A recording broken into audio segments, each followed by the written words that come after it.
پورا مجمع خیر و برکت کے لیے اور درود شریف پڑھ لیجیے. اللہم صلی علی سیدنا مولانا محمد معدن الجود والکرم وعلی آلہ وبارک وسلم. صلاۃ و سلام علیک یا رسول اللہ صلی اللہ تعالی علیہ وسلم. حضرات، حسب معمول نعت پاک رسول صلی اللہ تعالی علیہ وسلم کے کچھ اشعار سماعت فرما لیجئے، پھر بات آگے بڑھے. جب مسجد نبوی کے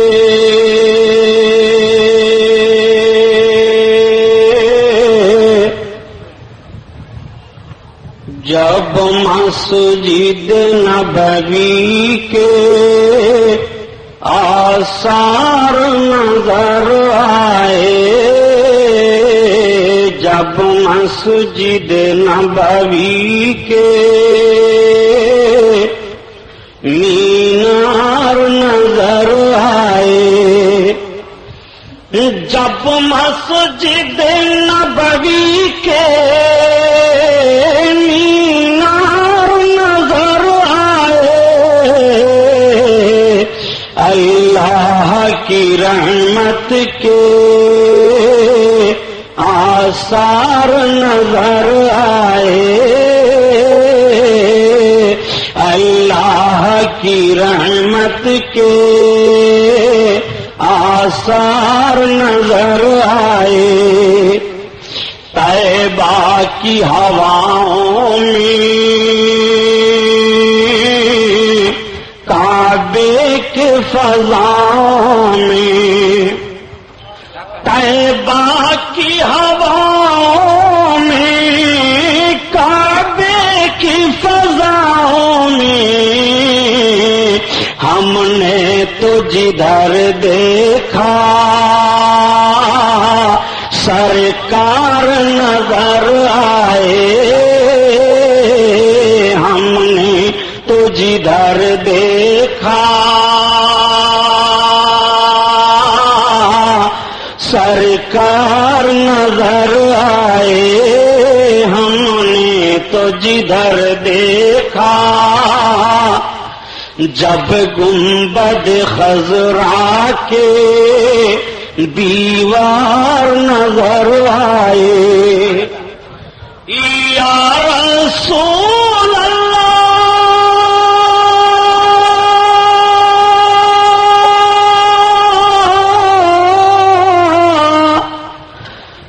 جب گنبد خضرا کے دیوار نظر آئے، سرکار کے پہلو میں دو یار نظر آئے،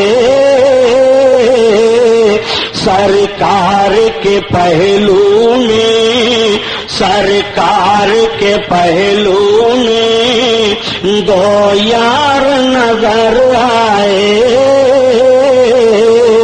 اللہ کی رحمت کے آثار نظر آئے، آثار نظر آئے. درود شریف. اللہم صلی علی سیدنا مولانا محمد معدن الجود والکرم وعلی آلہ وبارک وسلم. صلاۃ و سلام علیک یا رسول اللہ صلی اللہ تعالی علیہ وسلم. قتل حسین اصل میں مرگ یزید ہے، قتل حسین اصل میں مرگ یزید ہے. اسلام زندہ ہوتا ہے ہر کربلا کے بعد، اسلام زندہ ہوتا ہے ہر کربلا کے بعد.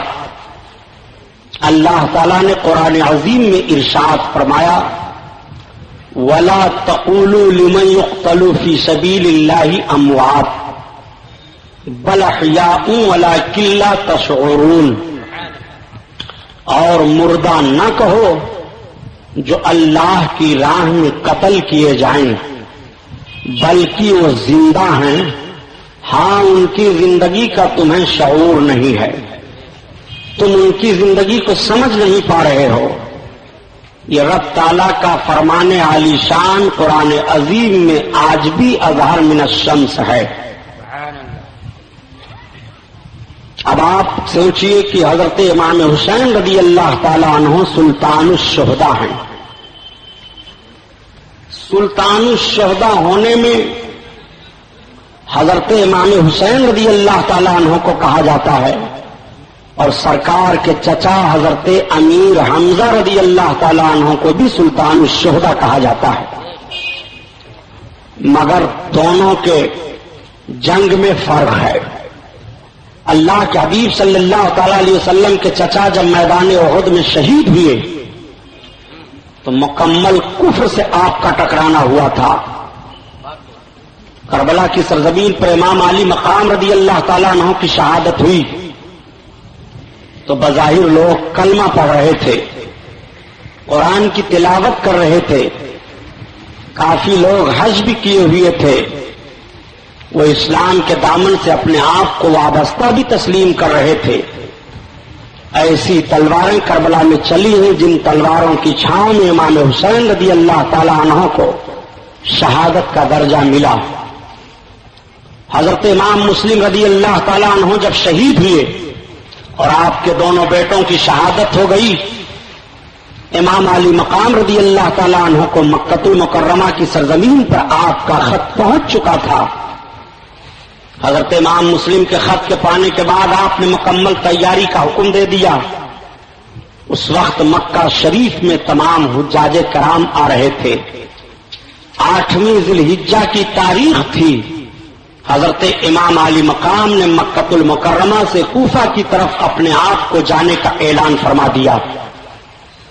آپ ذرا غور فرمائیے کہ ساری دنیا کے مومنین 8 ذی الحجہ کو مینا کے میدان میں جمع ہوتے ہیں، لیکن ساری دنیا کے مومنوں کا امام آج 8 تاریخ کو 8 ذی الحجہ کو مکہ المکرمہ سے کوفہ کی طرف روانہ ہو رہے ہیں. 25 حج پیدل کرنے والے حضرت امام علی مقام آج نفلی حج کو چھوڑ کر کے کوفہ کی طرف جا رہے ہیں. کچھ لوگوں نے مشورہ دیا کہ ابھی سفر ملتوی رکھا جائے. امام علی مقام فرماتے ہیں اتمام حجت میں کر چکا ہوں، کون سی وجہ ہے کہ سفر کو ملتوی کر دوں. صحابہ کرام کی جماعت آ گئی، تابعین آ گئے، مکہ کے بڑے بڑے سربراہ لوگ آ گئے. ان لوگوں نے کہا یا شہزادے رسول، ہماری طبیعت نہیں چاہتی ہے کہ آپ کوفہ جائیں، اس لیے کہ کوفہ والوں کی غداریاں بڑی مشہور ہو چکی ہیں. وہ آپ کے ساتھ وفاداری کا ثبوت وقت آنے پر دے ہی نہیں پائیں گے. ان کی سرشت میں غداری ہے، دنیا کو خریدنا ہے. حضرت عبداللہ ابن عباس، حضرت عبداللہ ابن عمر، حضرت عبداللہ ابن زبیر، یہ سب کے سب مشورہ دیتے ہیں. بلکہ حضرت عبداللہ ابن عباس نے تو آپ کے پاؤں تک کو پکڑ لیا، شہزادہ رسول مکہ نہ چھوڑیے. مکہ اور مکہ کی گرد و نواح کے لوگ اتنے آپ کے پاس جمع ہو جائیں گے کہ سارا کام یہیں سے کیا جا سکتا ہے. امام علی مقام ارشاد فرماتے ہیں نہیں، میں نے جو نانا جان سے وعدہ کیا ہے وہ وعدہ مجھے نبھانا ہے. میرے دوستوں، میرے احبابوں، جو اشارے اور جو پیغام مجھ کو میرے نانا کی طرف سے دین حق کی حفاظت کے تعلق سے ملے ہیں وہ آپ حضرات کو نہیں معلوم ہے. مجھے مت روکو، میں جاؤں گا. حضرت امام علی مقام رضی اللہ تعالیٰ عنہ مکمل تیاری کر لیتے ہیں. تب تک آپ تیاری ہی کر رہے تھے کہ آپ کے دونوں بھانجے آ کر کے مدینہ طیبہ سے پہنچ جاتے ہیں. پتا چلا کہ حضرت عبداللہ ابن جعفر طیار کے شہزادے آئے ہیں. ماموں کی خدمت میں گئے، دونوں شہزادوں نے خط پیش کر دیا. آپ کے بہنوئی نے خط لکھا تھا جس کا مفہوم یہ تھا کہ میں آپ کو اطلاع دیتا ہوں کہ میں نے عامل مدینہ سے آپ کے تعلق سے امن و امان کی اجازت لے لی ہے. ان قریب امن و امان کی تحریر آپ کی بارگاہ میں میں لے کر کے حاضر ہو جاؤں گا. میں نے سنا ہے کہ آپ مکہ چھوڑ کر کے کوفہ جا رہے ہیں، اس لیے جب تک میں نہ پہنچوں آپ کوفہ جانے کا ارادہ ملتوی رکھیں. حضرت امام علی مقام خط کو پڑھنے کے بعد دعا دیتے ہیں اور لوگوں سے کہتے ہیں کہ اب چونکہ میں نے ارادہ کر لیا اس لیے میں کوفہ کا سفر جاری رکھوں گا. حضرت امام علی مقام حرم شریف میں آئے، 2 رکعت نماز ادا کرتے ہیں، خانہ کعبہ کا طواف فرماتے ہیں. حجر اسود کا بوسہ لیتے ہیں، آنکھوں سے آنسو بہ پڑتے ہیں. آپ ارشاد فرماتے ہیں حجر اسود تجھ کو میرے نانا نے چوما تھا تو ساری دنیا تجھے چوم رہی ہے، سارے مسلمان تجھے چوم رہے ہیں، تو کعبہ کی دیوار سے لگا ہوا ہے، مگر حجر اسود دیکھ مجھے بھی میرے نانا نے چوما تھا، تجھ کو تو میرے نانا نے چوما، قیامت تک تجھے لوگ چومتے رہیں گے، اور میرے نانا نے مجھ کو چوما. کلمہ پڑھنے والے ہی میرا استقبال تلواروں سے کریں گے، چومنے کے بجائے میرے جسم پر گھوڑے دوڑا دیں گے. حجر اسود میں وہ وقت دیکھ رہا ہوں، کعبہ تیری حفاظت کے لیے. میرے نانا جان رات کی تاریکی میں نکلے تھے، ہجرت کر کے مدینہ طیبہ گئے تھے، اور یہ کعبہ تیرے عمر کی حفاظت کے لیے میں بھی رات کی تاریکی میں نکل کر کوفہ کی طرف جا رہا ہوں. اے کعبہ تیری عزت سلامت رہے، تیرا وقار سلامت رہے، حرم کی دیواروں تمہیں میں سلام پیش کر رہا ہوں. حجر اسود میرا سلام لے لے. حضرت امام علی مقام رضی اللہ تعالیٰ عنہ بھیگی پلکوں کی چھاؤں میں حرم شریف سے باہر آتے ہیں. آنے کے بعد سواریاں تیار تھیں، جانے کے لیے لوگ تیار تھے.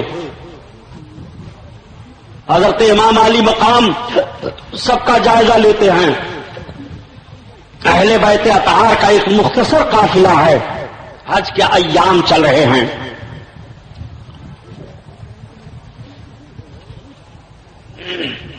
لوگ کعبہ شریف کھچ کھچ کر کے چلے آ رہے ہیں. امام علی مقام رضی اللہ تعالیٰ عنہ کعبہ سے اپنے پورے قافلہ کو روانہ ہونے کے لیے حکم دے دیتے ہیں. مختصر قافلہ امام علی مقام کے ساتھ کوفہ کی طرف روانہ ہو جاتا ہے. جب تک حرم شریف کی دیواروں پر، حرم کے میناروں پر آپ کی نگاہ پڑتی ہے، آنکھوں سے آنسو جاری ہے. امام علی مقام چلتے رہے. پہلی منزل کعبہ سے چلنے کے بعد حضرت امام علی مقام کو سالبہ کا مقام پڑا. سالبہ کے مقام پر آپ ٹھہرے تو جو کوفہ میں ابن اشعث سے حضرت امام مسلم نے وعدہ لیا تھا کہ میرے بھائی کو خبر پہنچا دینا کہ کوفہ کی طرف نہ آئیں گے، اس خبر کو لے کر کے قاصد حضرت امام علی مقام کی بارگاہ میں مقام سالبہ میں پہنچ گیا. پوچھا لوگوں سے کہ امام علی مقام کا خیمہ کون ہے، کس خیمے میں آپ جلوہ فروز ہیں؟ بتایا گیا امام علی مقام کا خیمہ یہ ہے. حضرت امام علی مقام کی بارگاہ میں قاصد حاضر ہوا. حاضر ہونے کے بعد عرض کیا حضور میں آپ کے نام پیغام لے کر کے آیا ہوں. آپ کے بھائی امام مسلم بن عقیل کو کوفہ میں شہید کر دیا گیا، ان کے دونوں بچوں کو شہید کیا گیا، ان کے دونوں بچوں کے ساتھ ساتھ حامی ابن عروہ کو بھی شہید کیا گیا، ان کے ساتھ ساتھ مشکور داروغہ جیل کو بھی شہید کیا گیا. امام علی مقام کی آنکھیں بھیگ جاتی ہیں، آنکھوں تلے اندھیرا چھا جاتا ہے، آپ رونے لگتے ہیں. بڑی مشکل سے دل پر قابو پانے کے بعد کہتے ہیں صحیح کیا کوفہ والوں نے کہ اپنی وفاداری کے بجائے غداری کا ثبوت میرے پہنچنے سے پہلے پیش کر دیا. امام علی مقام کی آنکھیں بھیگی ہوئی ہیں، آنکھوں سے آنسو بہ رہے ہیں. کئی مرد اکٹھا ہو گئے، سارے لوگوں کے سامنے حضرت امام مسلم کی شہادت بیان کی جاتی ہے، اور آپ کے دونوں شہزادوں کی شہادت بیان کرنے کے بعد سب پھوٹ پھوٹ کر رونے لگتے ہیں. آنکھیں آنسوؤں بہانے سے رک نہیں رہی ہیں. امام علی مقام قابو پانے کے بعد اب جب عورتوں کے پاس جاتے ہیں تو سامنے حضرت امام مسلم کی بچی پڑ گئی. امام علی مقام کی نگاہ پڑتی ہے کہ آنسو بہنے لگے. بچی کے سر پر دستے شفقت پھیرا. بیٹی پوچھ پڑتی ہے اے چچا جان آج سے پہلے جب آپ ہم کو دیکھا کرتے تھے تو یہ نوعیت آپ کی نہیں ہوتی تھی، اس طرح سے آنکھوں سے آنسو نہیں بہ رہے تھے. اے چچا آج کیوں اس طرح سے آنکھوں سے آنسو بہ رہے ہیں؟ کوئی بات تو نہیں ہے، کوئی مصیبت تو ایسی نہیں آ گئی ہے؟ اتنا سننا تھا. امام علی مقام کی ہچکیاں بج جاتی ہیں، آنکھوں سے آنسو سامن بادوں کی طرح برس رہے ہیں. دستے شفقت پھیرتے ہوئے فرماتے ہیں بیٹی تو یتیم ہو گئی ہے، بچی تیرے سر سے تیرے باپ کا سایہ اٹھ گیا ہے. اتنا سننا تھا. بچی چیخ پڑتی ہے، بے ہوش ہو کر کے گر پڑتی ہے. اس بچی کی ماں کا انتقال تو پہلے ہو گیا تھا. باپ کی شہادت کی جب خبر ملتی ہے تو بچی پوچھ پڑتی ہے اے چچا ہمارے دونوں بھائیوں کا حال کیا ہوا ہے؟ پتا چلا کہ تمہارے دونوں بھائیوں کو بھی بیٹی شہید کر دیا گیا. اتنا سننا تھا. اب بتاؤ اس بچی کا حال کیا ہوگا جس نے یہ سنا ہو میرے باپ کو دشمنوں نے شہید کیا, میرے بھائی کو دشمنوں نے مار دیا ہے. اس بچی کا حال کیا ہوگا؟ بچی تو بے ہوش ہو جاتی ہے. حضرت زینب رضی اللہ تعالیٰ عنہا پڑھ کر کے بیٹی کو سنبھال لیتی ہیں. عورتوں کے آنسو بہنے لگتے ہیں, آنسو رک نہیں رہے ہیں. امام علی مقام نے تھوڑی دیر تک سوچا اور سوچنے کے بعد کہا, اے میرے ساتھیوں, اب تو کوفہ والوں کی غداری کا علم ہو ہی چکا ہے. اب کوفہ والے ہمارا استقبال تلوار سے کریں گے. اب کوفہ والے ہمارا اختلاف ہر موڑ پر کریں گے. اب یہ نہیں ہوگا کہ تمہاری شاندار دعوتیں ہوں, اب یہ نہیں ہوگا کہ تمہارا استقبال ہو, تمہارے پیر دھو کر کے پیے جائیں. اب یہ نہیں ہوگا کہ تم کو محبت کی نگاہ سے دیکھا جائے. کوفہ والے بک چکے ہیں. کوفہ والے تیر و تلوار کی بارش کریں گے بجائے نعرہ لگانے کے. اے میرے ساتھیوں, میں ایک رائے پیش کرتا ہوں کہ ابھی غنیمت ہے, ابھی چند قدم ہم چلے ہیں, جتنے لوگ ہیں سب واپس ہو جائیں. یہ رائے کر لی جائے کہ کیا کیا جائے. اتنا سننا تھا کہ حضرت مسلم بن عقیل کے بھائی کھڑے ہوتے ہیں اور کہتے ہیں, اے شہزادے رسول, ہمارے بھائی کو کوفہ میں شہید کیا گیا ہے, ہم بدلہ لینے کے لیے ضرور وہاں تک جائیں گے, چاہے ہمیں اپنے جان کی بازی لگا دینی پڑے. ایک بھائی اور تھے, وہ بھی اٹھ کر کے کھڑے ہو گئے. انہوں نے کہا, اے شہزادے رسول, یہ ہم سے برداشت نہیں ہو سکتا ہے. میرے بھائی پر ان لوگوں نے ظلم کیا ہے کہ ہم انہیں چھوڑ دیں, اس لیے ضرور ہم ان کا بدلہ لیں گے. حضرت امام مسلم کے بھائیوں کے ایثار و قربانی کو سن کر امام علی مقام نے فرمایا, میں تمہارے لیے تیار ہوں, مگر اور دوسرے لوگوں کو میں بتانا چاہتا ہوں کہ وہ چھوڑ چھوڑ کر کے میرا ساتھ چلے جائیں. اب ان کا بڑا معاملہ ہوگا. گمبھیر کوفہ کی سرزمین پر تو کچھ بدو بھی شامل ہو گئے تھے امام علی مقام کے ساتھ. وہ لوگ صرف اس بنیاد پر شامل ہوئے تھے کہ ہم امام کے ساتھ چل رہے ہیں,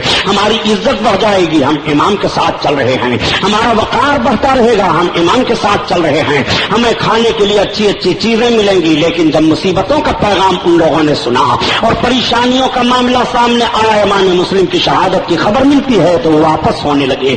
اکا دکا کر کے چلے جاتے ہیں. وہی لوگ رہ گئے جو مکہ سے چلے تھے, وہی لوگ رہ گئے جو مدینہ سے چلے تھے, وہی لوگ رہ گئے جو جانے سارانے امام حسین ہیں, وہی لوگ آپ کے ساتھ بچتے ہیں. 72 نفوس قدسیہ کا یہ قافلہ موجود ہے. امام علی مقام مقام سالبہ سے روانہ ہوتے ہیں. بہت ہی کشاں کشاں قدم آگے بڑھتے چلے جا رہے ہیں. طبیعت تو بوجھل ہے, مگر کوئی کشش ہے جو کھینچے لیے چلی جا رہی ہے. کوئی معاملہ ہے جو آپ آگے بڑھتے چلے جا رہے ہیں. کوئی ماحول ہے جس کی بنیاد پر قدم آگے بڑھتے چلے جا رہے ہیں. امام علی مقام ایک اشرف مقام پڑا, وہاں پر پہنچے. اور جب امام علی مقام وہاں پر پہنچتے ہیں تو آپ کو اطلاع مل جاتی ہے امام علی مقام رضی اللہ تعالیٰ عنہ کو کہ کربلا کے کوفہ کے مقام پر امام مسلم کے ساتھ غداری کی گئی ہے. وہاں بھی یہی اطلاع ملتی ہے. اشرف مقام پر پہنچے تو آپ کو ایسا لگا کہ جیسے کچھ لوگ ہماری طرف آتے دکھائی دے رہے ہوں, لیکن کسی نے کہا نہیں, وہ شاید کھجوروں کے درخت دکھائی دے رہے ہیں. بتانے والے نے بتایا, نہیں, اس راستے پر کھجوروں کے درخت نہیں ہیں, وہ کچھ سوار لگ رہے ہیں جو ہماری طرف بھاگتے چلے آ رہے ہیں. اب دیکھتے دیکھتے یقین ہو گیا کہ واقعی کچھ سوار چلے آ رہے ہیں. آپ نے فرمایا, یہ بتاؤ کوئی ایسا راستہ ہے کہ جو ان سواروں سے الگ ہو کر کے چلا جائے.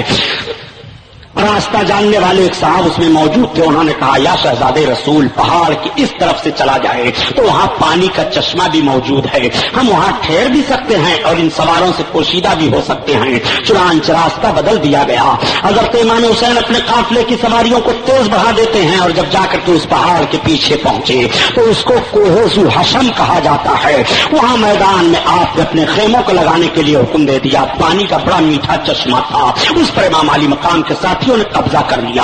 امام علی مقام کے سارے ساتھی ٹھہر گئے, خیمے لگا دیے جاتے ہیں. پانی کے چشمے پر قبضہ ہو جاتا ہے. وہ جو سواروں کا جتھا دیکھا گیا تھا, وہ سواروں کا جتھا بھی پیچھے سے آ کر کے پہنچ جاتا ہے. اس سواروں کے جتھے کا سردار حر ابن یزید ریاحی تھا, جو 1000 لشکر لے کر کے آیا تھا. اس کے لشکری بھی قریب میں ٹھہر جاتے ہیں. امام علی مقام نے وضو کیا اور وضو کرنے کے بعد ظہر کی نماز پڑھنے کی تیاری ہو رہی ہے کہ تب تک حر ابن یزید ریاحی پہنچ جاتا ہے. اس نے کہا میں حر ابن یزید ریاحی ہوں, میں سرکار سے ملنا چاہتا ہوں. حضرت امام علی مقام نے اس کو بازیابی کی اجازت دے دی. وہ آپ کی بارگاہ میں آیا, قدم کا بوسہ لیا, سلام عرض کیا. امام علی مقام فرماتے ہیں تم کون ہو, کہاں آئے ہو, کس لیے آئے ہو؟ حر ابن یزید ریاحی نے کہا اے شہزادے رسول, ہم ابن زیاد کے فوجی ہیں, مجھے سپہ سالار بنا کر کے بھیجا گیا ہے, میں آپ کو گرفتار کرنے کے لیے آیا ہوں. اتنا سننا تھا. امام علی مقام فرماتے ہیں حر تجھے ہوش ہے کہ نہیں ہے؟ حر نے عرض کیا شہزادے رسول مجھے ہوش ہے, مگر مجھ کو حکومت نے بھیجا ہے. آپ ارشاد فرماتے ہیں حر کیا تو مجھے گرفتار کر سکتا ہے؟ حر خاموش ہو گئے. امام علی مقام فرماتے ہیں حر مجھے تو گرفتار نہیں کر سکتا ہے. امام علی مقام کے فرمانے پر حر نے کہا یا شہزادے رسول میں آپ کو جانے بھی نہیں دوں گا. آقا کریم کے شہزادے امام حسین فرماتے ہیں اچھا حر وضو کر, اور نماز کی تیاری ہو رہی ہے, نماز ادا کر لے. حر نے بھی وضو کیا. آقا کریم صلی اللہ علیہ وسلم کے نمازے کے تعلق سے جب یہ کہا جاتا ہے کہ کربلا کے میدان میں پانی بند کر دیا گیا تھا, امام حسین مجبور تھے.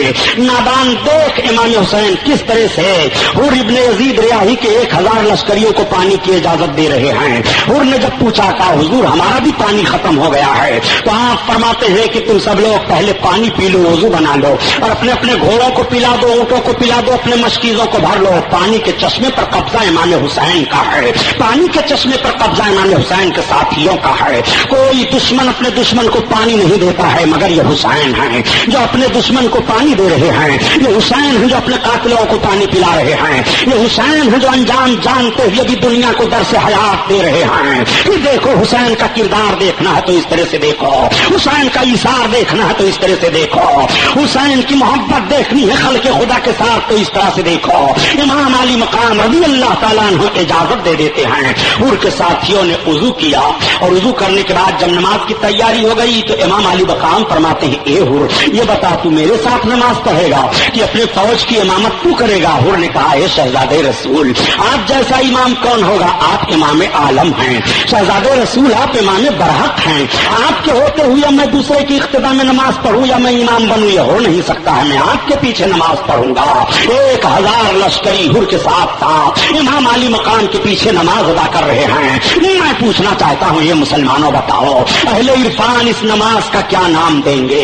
1000 لشکری نماز ادا کر رہے ہیں امام کے پیچھے, امام علی مقام نماز ادا کر ہوتے ہیں تو خطبہ دیتے ہیں اور ارشاد فرماتے ہیں اے خدا کے بندو مجھ سے ڈرو اور میرے حق کو پہچانو.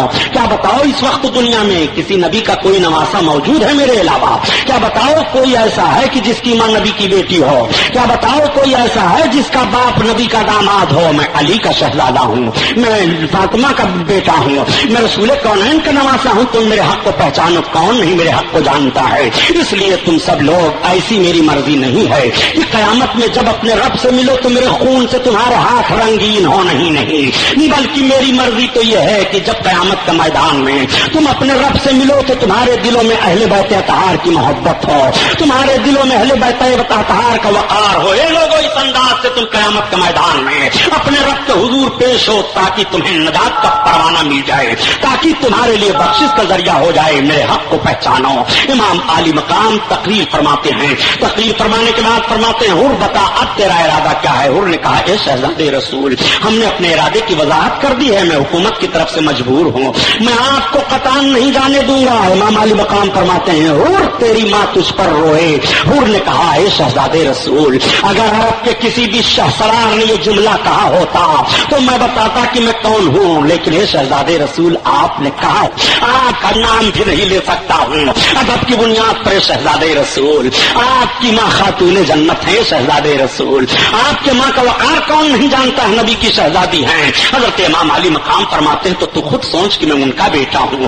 حر نے تھوڑی دیر سوچا اور سوچنے کے بعد کہا یا شہزادے رسول میری سمجھ میں ایک بات آئی ہے. کہا کون سی بات؟ کہا دیکھیے ابن زیاد نے اپنے تمام جاسوسوں کو پھیلا دیا ہے, وہ قدم قدم پر ہماری رپورٹ رکھ رہے ہیں, اس لیے ہمارا ارادہ تو یہ ہے کہ دن کے اجالے میں آپ ہمارے ساتھ راستہ چلیے, اور جب رات کی تاریکی آئے تو آپ اپنے ساتھیوں کو لے کر کے دور اپنا خیمہ لگا لیں, اور جب رات پڑ جائے ہمارے سپاہی سو جائیں تو آپ اٹھ کر کے جدھر آپ کی مرضی ہو آپ چلے جائیے. جب پوچھے گا ابن زیاد یا یزید یا اس کے تمام حوالی موالی تو میں کہہ دوں گا جو ان کے ساتھ بانوان اسلام تھی، ان کے ساتھ سیدانیاں تھی، اس لیے انہوں نے ہم سے دور ہٹ کر کے خیمہ لگایا تھا، میرے لیے بہانہ کا ایک موقع مل جائے گا۔ امام علی مقام نے تھوڑی دیر تک غور و فکر کیا، کہا ٹھیک ہے حر، تیری رائے مجھے یہ منظور ہے۔ حضرت امام علی مقام حر کے ساتھ میں رات بھر دن بھر چلتے رہے اور شام کو پڑاؤ ہوا۔ حضرت امام علی مقام رضی اللہ تعالیٰ عنہ ٹھہرے مقام ایک جنازین مقام پڑتا ہے، اس مقام پر حضرت امام علی مقام ٹھہر گئے، جو بالکل کربلا سے قریب تھا وہ مقام۔ امام علی مقام عزیب الجنان جنادین کے پاس جب ٹھہرتے ہیں اور وہاں پر رات گزارنے کا معاملہ آتا ہے تو ابن زیاد کا قاصد خط لے کر کے پہنچ گیا حر کے پاس۔ حر نے اس خط کو دیکھا، اس خط کا یہ مضمون تھا کہ حر اگر تمہیں حسین ابن علی کہیں مل جائیں تو ان کے ساتھ رعایت کرنے کی ضرورت نہیں ہے، حسین ابن علی تمہیں ملیں تو ان کو جلدی سے جلدی ابن زیاد کے پاس پیش کرو، سختی کرنے پر تشدد کرو، بہرحال ان کو گھیرے میں لے لو، وہ کسی طرف سے جانے نہ پائیں، اور بھی دوسرے راستوں سے ناکہ بندی کر دی گئی ہے۔ حر اس خط کو لے کر کے امام علی مقام کی بارگاہ میں آئے، عرض کرتے حضور یہ ابھی قاصد خط لے کر کے آیا ہے کوفہ سے۔ آپ نے خط کو دیکھا، خط کو پڑھنے کے بعد حر کو واپس کر دیا، کہا حر تیرا ارادہ پھر کیا ہے؟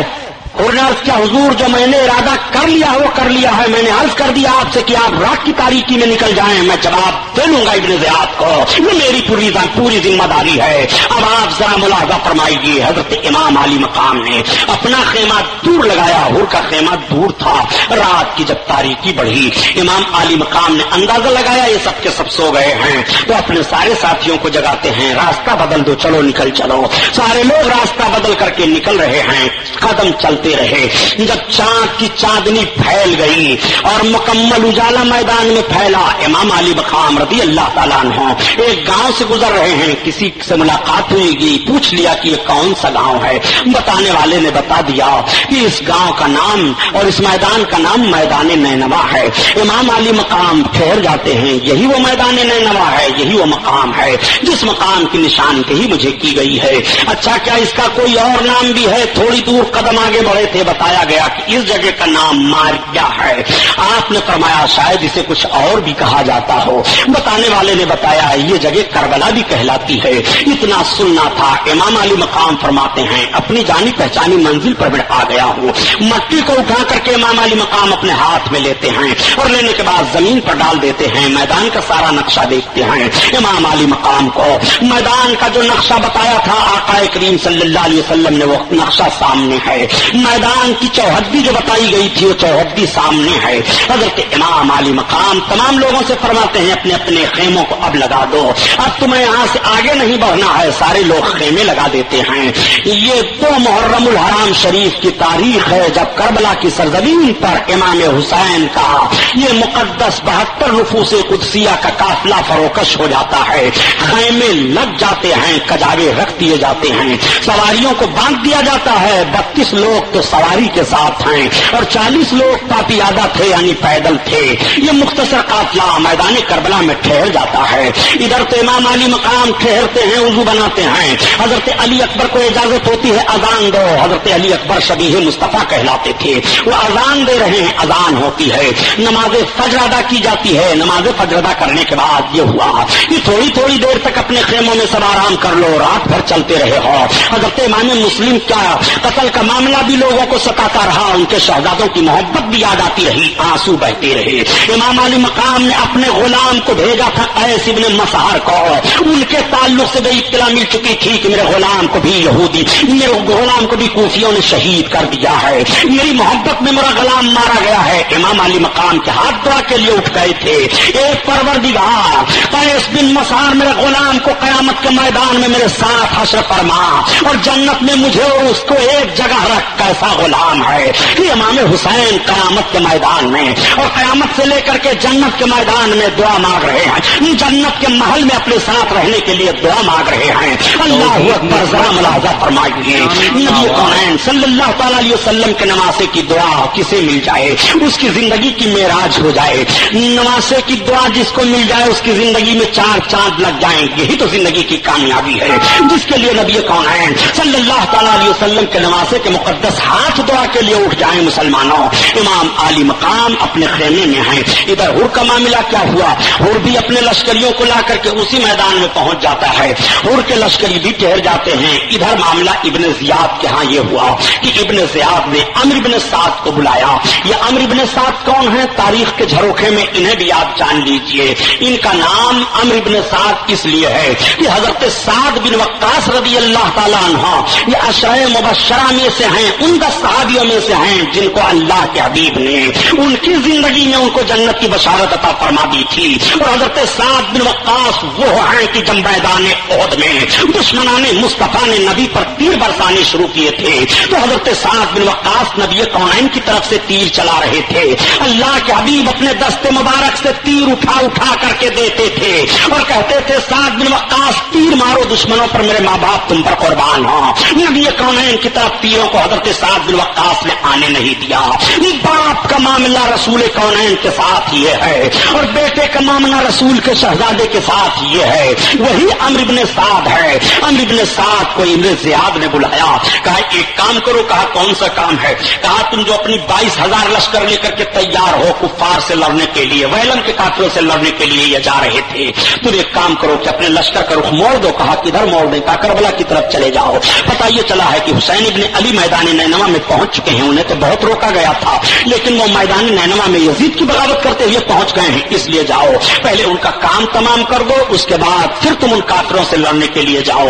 ان کافروں سے لڑنے کے انعام میں اور فتح پانے کی بنیاد پر رائے کی حکومت کی ذمہ داری اور کاغذات عمرو بن سعد کو سونپ دیے گئے تھے۔ عمرو بن سعد وہ کاغذ لیے ہوئے تھا۔ عمرو بن سعد نے کہا ابن زیاد سے کہ ایسا ہے کہ مجھے وہاں نہ بھیجا جائے، میں جانے کے لیے تیار نہیں ہوں، یہ کام مجھ سے نہیں ہو پائے گا، وہ نواسے رسول ہیں۔ کہا تو پھر تم ایسا کرو کہ وہ پروانہ ہم کو دے دو، وہ کاغذ ہمیں دو جو تمہیں رائے کی حکومت ملنے کے لیے وعدہ کیا گیا ہے۔ عمرو بن سعد نے کہا یہ تو بڑا مشکل کام ہے، یہی فرق سمجھ لو مسلمانوں، ایک طرف دین ہے دوسری طرف دنیا ہے۔ لوگ کربلا کے میدان میں کہتے ہیں کہ لڑائی کیسی ہوئی تھی، میں عرض کرتا چلوں دین اور دنیا کی لڑائی کربلا کے میدان میں ہے۔ شریعت و طبیعت کی جنگ کربلا کے میدان میں ہے، نفس مطمئنہ اور نفس امارہ کی جنگ کربلا کے میدان میں ہے۔ کربلا کے میدان کی جنگ کو دیکھو، دنیا کس طرح سے بندے مومن کو ادھر سے ادھر کر دیتی ہے، دنیا کس طرح سے دین کے معاملے میں بندے مومن مخلص ہو تو اس کو مفلس بنا دیتی ہے۔ اگر وہ اپنے نفس پر کنٹرول نہیں کر پاتا ہے تو دنیا کس طرح سے اسے تباہ و برباد کر دیتی ہے۔ کربلا کے میدان میں عمرو بن سعد نے تلوار اٹھائی تھی، نماز رسول کو نماز رسول سمجھ کر کے نہیں، معاذ اللہ یہ سمجھ کر کے نہیں مارا تھا یہ زیادہ عابد و زاہد ہیں، یہ سمجھ کر کے تیر نہیں برسایا تھا نماز رسول ہیں، یہ سمجھ کر کے تیر نہیں برسایا تھا شہزادے رسول ہیں، نہیں، بلکہ صرف امام حسین کی طرح یزیدیوں کے فوجیوں کے تیر جو آ رہے تھے دنیا حاصل کرنے کے لیے۔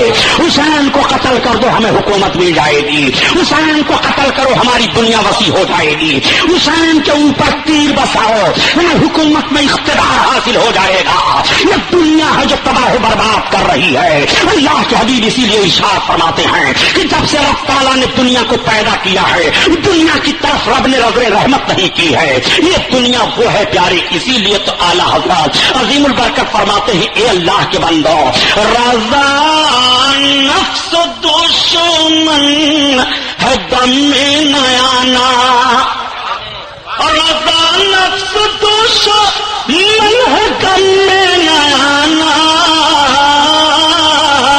اور کہاں تو نے دیکھے چندرانے والے شریف پڑھیے بات آگے بڑھ جائے۔ اللہم صلی علی سیدنا مولانا محمد المعدن الجود والکرم وعلی آلہ وبارک وسلم صلاۃ و سلام علیک یا رسول اللہ صلی اللہ علیہ وسلم۔ میں عرض کر رہا تھا اس میرے عرض کو آپ سنتے چلیں۔ حضرت امام علی مقام رضی اللہ تعالیٰ عنہ کربلا کے میدان میں ہیں۔ عمرو بن سعد نے ابن زیاد سے کہا اچھا ایک کام کرو تم مجھے آج رات بھر سوچنے کا موقع دے دو۔ کہا آج رات بھر سوچنے کا موقع، ٹھیک ہے تمہیں آج رات بھر سوچنے کا موقع دیا جاتا ہے۔ عمرو بن سعد چلا گیا جب سوتا ہے تو سوچنے لگتا ہے کہ سویرے سویرے امام علی مقام کے مقابلے میں جاؤں تو سزا ہوگی جہنم کی، اور مقابلے میں نہیں جاتا ہوں تو رائے کی گورنری چھوٹ رہی ہے، اگر ان کے مقابلے میں جاتا ہوں تو دین تو ملے گا مگر دنیا چلی جائے گی، اور ان کے مقابلے میں جاتا ہوں تو دین برباد ہوگا دنیا مل جائے گی۔ آخر اس کا نفس امارہ غالب آ گیا، رحمانی طاقت اسے بتا رہی ہے دین اختیار کر لے دنیا چھوڑ دے، امام حسین کی محبت اختیار کر لے حکومت کی لالچ چھوڑ دے، لیکن شیطانی وسوسہ اس پر غالب آ جاتا ہے، اور عمرو بن سعد نے فیصلہ کر لیا کہ حکومت ملنے میں آنکھوں کی ٹھنڈک ہے، حکومت ملنے میں لیے دنیا کے علم بہار ہی بہار ہے، اس لیے چلو حسین ابن علی کے مقابلے میں چلوں گا۔ رات گزر گئی، جب ابن زیاد کے سامنے یہ پیش ہوا تو ابن زیاد نے کہا کیا سوچا تم نے؟ کہا میں نے یہ سوچا ہے کہ میں جاؤں گا حسین ابن علی کے مقابلے میں۔ کہا ٹھیک ہے 22,000 کی لشکر لے کر کے تم جلدی سے جلدی روانہ ہو جاؤ، مشیت الہی دیکھو یہی 22,000 لشکر کفار کے مقابلے میں جا رہی ہے، یہ کفار کے مقابلے میں جہاد کرتے تو شہادت کا درجہ ملتا، کفاروں کے مقابلے میں ان کی تلواریں چلتی تو بے گناہ یہ تھے، کفاروں کے مقابلے میں تلواریں چلتی تو ان کے لیے شہادت کا جوڑا ہو جاتا، نجات کا پروانہ مل جاتا۔ مگر مسلمانوں مشیت الہی ملاحظہ کرو اور دیکھو کہ جو مکمل کفاروں سے ٹکرانے جا رہے تھے مکمل اسلام سے ٹکرا گئے، جن کی تلواریں کافروں کے گردن پر چلنے والی تھی وہ مکمل مومنوں کی گردنوں پر چل گئی۔ آؤ ذرا دیکھو قدرت کے راز کو کون جان سکتا ہے، قدرت کے بھید کو کون پتہ لگا سکتا ہے؟ حضرت امام عالی مقام تو میدان کربلا میں ٹھہرے ہیں، عمرو بن سعد سے یہ باتیں ہوتی ہیں، اور ہونے کے بعد عمرو بن سعد اپنے 22,000 لشکریوں کو لے کر کے کوفہ کے میدان کی طرف روانہ ہو گیا۔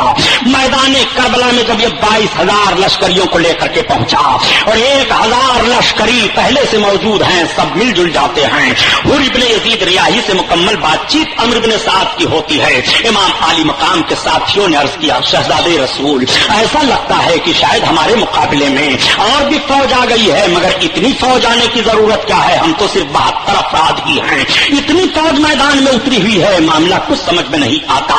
آپ ذرا دیکھیے امام علی مقام فرماتے ہیں خاموش رہو، جو کچھ ہونے والا ہے وہ منظر سامنے آ جائے گا۔ تھوڑی دیر کے بعد ایک آیا قاصد لشکری پہنچتا ہے، اس نے کہا اس میں حسین ابن علی کون ہیں؟ حضرت امام علی مقام کی طرف اشارہ کیا گیا، حضرت امام علی مقام کے پاس گیا اور جانے کے بعد کہا ہمارے لشکر کے سردار عمرو بن سعد آپ سے ملنا چاہتے ہیں۔ حضرت امام علی مقام نے ملنے کی اجازت عطا فرما دی۔ اب حضرت امام علی مقام کی بارگاہ میں عمرو بن سعد کی پہلی ملاقات کربلا کی سرزمین پر ہو رہی ہے۔ عمرو بن سعد جب پہنچے تو انہوں نے سلام کیا امام علی مقام کو، امام علی مقام کے سامنے کھڑے ہو گئے۔ امام علی مقام نے فرمایا آؤ خیمے کے اندر آؤ، خیمے کے اندر بیٹھ جاتے ہیں۔ امام علی مقام رضی اللہ تعالیٰ عنہ فرماتے ہیں عمرو بن سعد بتاؤ تمہارا معاملہ کیا ہے؟ عمرو بن سعد نے کہا شہزادے رسول آپ جانتے ہیں حکومت نے مجھے بھیجا ہے، میں آپ کو گرفتار کرنے کے لیے آیا ہوں، آپ اگر نہیں ہمارے ہاتھوں پر گرفتار ہوں گے تو ہمیں سختی کرنے کے لیے بھی حکم دیا گیا ہے۔ حضرت امام علی مقام فرماتے ہیں عمرو بن سعد تم تو میرے حالات کو جانتے ہو، تم تو میرے حق کو پہچانتے ہو، تم ایسا کرنے پر کیوں تلے ہوئے ہو؟ عمرو بن سعد نے کہا شہزادے رسول چونکہ ہمیں حکومت میں حکمرانی کرنی ہے، ہم حکومت کی بنیاد پر مجبور ہو گئے ہیں، اگر ہم ایسا نہیں کریں گے تو ابن زیاد اور یزید ہمارے مکانات گروا دیں گے۔ امام علی مقام فرماتے ہیں عمرو بن سعد میں نئے مکانات بنوا دوں گا۔ وہ عرض کرتا ہے ہمارے بال بچے ہم سے چھین لیے جائیں گے، ان کے حفاظت و صیانت کی ذمہ داری عمرو بن سعد میں لیتا ہوں۔ حضرت امام علی مقام ارشاد فرماتے ہیں عمرو بن سعد تمہیں جو جو مجبوریاں آئیں گی ان ساری مجبوریوں کی ذمہ داری ہمارے سر ہے، لیکن تم ہمارے خون میں اپنے ہاتھ کو رنگین کر کے اپنی عاقبت کو برباد نہ کرو۔ عمرو بن سعد سوچ لو۔ امام علی مقام فرماتے ہیں عمرو بن سعد کی آنکھوں سے آنسو گرنے لگے۔ عمرو بن سعد نے سلام کیا اور اٹھ کر کے چلے آئے۔ لشکریوں نے کہا کیا معاملہ ہوا آپ؟ عمرو بن سعد نے کہا کہ پھر بعد میں بتاؤں گا۔ جب دوسری رات آتی ہے تو عمرو بن سعد پھر سرکار امام علی مقام کی بارگاہ میں آئے اور پھر وہی بات چیت ہوتی ہے، یہ پھر واپس چلے گئے۔ عمرو بن سعد سمجھ نہیں پا رہے ہیں اب میں کیا کروں، کس طرح سے معاملہ ہمارے ساتھ پیش آئے گا۔ عمرو بن سعد کو پھر ایک بار دنیا نے دھوکہ دیا، اس دھوکے میں عمرو بن سعد آ گیا اور رات کی تاریکی ہے۔ عمرو بن سعد آ کر کے پھر پہنچا اور پہنچنے کے بعد کہا وہ شہزادے رسول اب ہم آپ پر سختی کرنے پر مجبور ہیں۔ امام علی مقام نے فرمایا تم ساری باتیں بڑے غور و فکر کے بعد سوچ اور سمجھ لو۔ عمرو بن سعد نے کہا آج میں نے ایک بات سمجھی ہے، وہ مشورہ آپ کے ساتھ سامنے رکھتا ہوں۔ کہا کون سی بات؟ کہا بات یہ ہے کہ آپ اپنے آپ کو میرے حوالہ کر دیں اور آپ چلے چلیں۔ حضرت امام علی مقام نے فرمایا عمرو بن سعد میں تیرے سامنے 3 باتیں رکھتا ہوں۔ آپ نے فرمایا کہ 3 باتیں وہ یہ ہیں کہ یا تو مجھے تم جانے دو حدود اسلامیہ میں کہیں بھی چلا جاؤں گا، میں شام چلا جاؤں گا، مکہ چلا جاؤں گا، واپس کہیں چلا جاؤں گا، اور یا تو پھر تم مجھے یزید کے پاس جانے دو، اور یا تم پھر میرے خون سے تم اپنے ہاتھ کو رنگین نہ کرو۔ عمرو بن سعد نے کہا ٹھیک، ان 3 باتوں کو میں لکھ کر کے بھیجتا ہوں ابن زیاد کے پاس۔ عمرو بن سعد صبح آنے کے بعد فوجیوں میں ایک تحریر تیار کی کہ حسین ابن علی کہتے ہیں کہ مجھے میری مرضی سے جانے دو، دوسری بات یہ ہے کہ حدود اسلامیہ کے کسی بھی شہر میں چلا جاؤں، میں مکہ چلا جاؤں، میں شام چلا جاؤں، یمن چلا جاؤں، مجھے جہاں بھی جانے دو تم، ہمیں کوئی اعتراض نہیں ہے۔ اور تیسری شرط یہ ہے کہ یا تو مجھے یزید کے پاس جانے دو، میں اپنا معاملہ طے کر لوں گا۔ عمرو بن سعد نے یزید کے پاس جانے کا معاملہ ابن زیاد کے پاس اس طرح سے لکھا کہ حسین ابن علی راضی ہیں کہ مجھے یزید کے پاس جانے دو، میں اس کی بیعت کر لوں گا۔ سمجھ بوجھ کر کے اتنی بات عمرو بن سعد نے اپنی طرف سے لکھ دی تھی کہ تاکہ ابن زیاد کے دل میں نرمی پیدا ہو جائے اور ابن زیاد اس طرح سے ہمارے سر سے یہ معاملہ ہٹا دے۔ اس بات کو لے کر کے عمرو بن سعد نے اتنی غلط بات خط میں دے دی تھی، لیکن جب یہ خط ابن زیاد کے پاس پہنچا تو اس وقت ابن زیاد کے پاس شمر دل روشن مردود موجود تھا، وہی کوڑھی کتا جس کے تعلق سے اللہ کے حبیب نے ارشاد فرمایا تھا کہ میں نے دیکھا ہے کہ ایک کوڑھی کتا میں اہل بیت اطہار کے خون میں اپنا منہ ڈبو رہا ہے۔ شمر دل روشن بیٹھا تھا۔ جب ابن زیاد کے پاس یہ خط پہنچا تو وہ بھی نرم دل ہوا، وہ بھی سوچنے لگا کہ معاملہ تو ٹھیک ہے کہ جب یزید کی بیعت کرنے کے لیے حسین ابن علی تیار ہیں تو سر پر کاہے معاملہ لیا جائے اور اپنے سر پر یہ بوجھ کیوں لیا جائے، ٹھیک ہے اجازت دے دی جائے۔ لیکن فوراً شمر دل روشن بول پڑا، اس نے کہا پھر آپ کو کیا فائدہ ہوگا، آپ کو کیا سرخروئی حاصل ہوگی، پہلے آپ اپنی اطاعت کروائیے حسین ابن علی سے، تب آپ کے لیے کامیابی ہوگی۔ حسین ابن علی تو یوں ہی جانا چاہتے ہیں یزید کے پاس، اس لیے ہماری رائے نہیں ہے۔ فوراً وہیں دنیا نے اس ظالم کو دھوکہ دے دیا۔ اس نے کہا ٹھیک ہے پھر کیا کیا جائے۔ شمر نے کہا یہ بھی میں نے سنا ہے کہ آج 3 رات سے مسلسل عمرو بن سعد حسین ابن علی سے کربلا کے میدان میں رات کے وقت جا کر کے مل رہا ہے اور ساز و باز کر لیا ہے، اس لیے خطرہ ہے۔ ابن زیاد نے کہا تو شمر میں تمہیں پوری ذمہ داری دیتا ہوں کہ جا کر کے کہہ دو عمرو بن سعد سے کہ جلدی جلدی اپنا کام تمام کرے، اگر کام تمام نہیں کرتا ہے تو وہ رائے کا کاغذ جو حکومت بننے کے لیے اس کو دے دیا گیا ہے وہ کاغذ واپس کر دے اور اس کی پوری ذمہ داری تم لے لو۔ شمر مردود یہ خط لے کر کے کربلا کے میدان میں پہنچ گیا، عمرو بن سعد کو دیا۔ عمرو بن سعد لو یہ خط تمہارے نام میں لے کر کے آیا ہوں۔ عمرو بن سعد نے جب خط کو پڑھا تو اب عمرو بن سعد کے ساتھ ایک ہی معاملہ رہ گیا تھا، یا تو وہ رائے کی حکومت کی لالچ چھوڑ دیں اور یا تو امام حسین پر تیر چلائیں، اپنے لشکریوں کو امام حسین پر چڑھنے کے لیے للکاریں اور اجازت دیں۔ عمرو بن سعد نے ایک رات اپنے لشکریوں سے پوچھا تھا میرے فوجیوں یہ بتاؤ کیا امام حسین کے خلاف تلوار اٹھائی جائے تو تاریخ گواہ ہے کہ سارے لوگوں نے انکار کر دیا تھا۔ اے عمرو بن سعد وہ نماز رسول ہیں، شہزادے رسول ہیں، ان کے تعلق سے اس طرح کی باتیں نہ سوچی جائیں، مگر دیکھو دنیا کا بھوت ان کے سر پر کس طرح سے مسلط ہو رہا ہے۔ چنانچہ عمرو بن سعد نے عصر کا وقت تھا اپنے فوجیوں سے کہا کہ سارے لوگ عصر کی نماز ادا کر لو جلدی جلدی۔ ادھر یہ لوگ عصر کی نماز ادا کر رہے ہیں، ادھر امام حسین نے حضرت علی اکبر کو اشارہ کیا عصر کی اذان دو۔ مسلمانوں ادھر بھی عصر کی اذان ہو رہی ہے، ادھر بھی عصر کی اذان ہو رہی ہے، دونوں طرف نمازیں ہو رہی ہیں، سمجھ میں کچھ نہیں آتا اس عصر کی نماز کو کون سی نماز قرار دی جائے۔ ادھر بھی تو نماز پڑھی جا رہی ہے اور ادھر بھی تو نماز پڑھی جا رہی ہے، دونوں نمازوں کو سمجھو۔ ایک طرف نماز ادا کی جا رہی ہے مگر دنیا کی لالچ میں مقدس ہستی کو شہید کرنے کا پلان بھی بنایا جا رہا ہے، روح نماز کے خلاف جنگ کرنے کی تحریک بھی چلائی جا رہی ہے۔ دیکھو سمجھ میں نہیں آتا اہل عرفان اس نماز کا نام کیا رکھیں گے؟ حافظ الصلوات والصلاۃ الوسطی، وہ بھی عصر کی نماز ہے، دونوں طرف سے عصر کی نماز پڑھی جا رہی ہے۔ عصر کی نماز جلدی سے پڑھنے کے بعد عمرو بن سعد کے فوجی خیمے کی طرف بڑھے، تب تک حضرت عباس رضی اللہ تعالیٰ عنہ جو علمدار پیارے حسین تھے، ان کی نگاہ پڑ جاتی ہے، آپ کہتے ہیں یہ سمجھ میں بات نہیں آ رہی ہے، لشکر ہماری طرف کیوں بڑھ رہی ہے، فوجی ہماری طرف کیوں آ رہے ہیں؟ اشارہ ہوا جا کر کے پوچھو، ظہیر بن قیم اور حضرت مسلم بن اوسجا، حبیب ابن مظاہر، یہ سب کے سب آگے بڑھے، حضرت عباس آگے بڑھے اور ان فوجیوں سے سوال کرنا شروع کیا، تم لوگ آگے کیوں بڑھ رہے ہو، بات کیا ہے، کس لیے آ رہے ہو؟ کہا ہمارے سردار عمرو بن سعد نے بھیجا ہے۔ کہا عمرو بن سعد نے بھیجا ہے؟ کہا ہاں۔ کہا حملہ کرنے کے لیے اجازت دے دیا ہے؟ کہا ہاں۔ کہا ایک کام کرو، پہلے رک جاؤ، میں اپنے امام سے پوچھ لوں۔ حضرت عباس تو امام علی مقام سے پوچھنے چلے آئے اور حبیب ابن مظاہر، مسلم بن اوسجا اور ظہیر بن قیم بجلی سے بحث ہونے لگی کوفیوں سے۔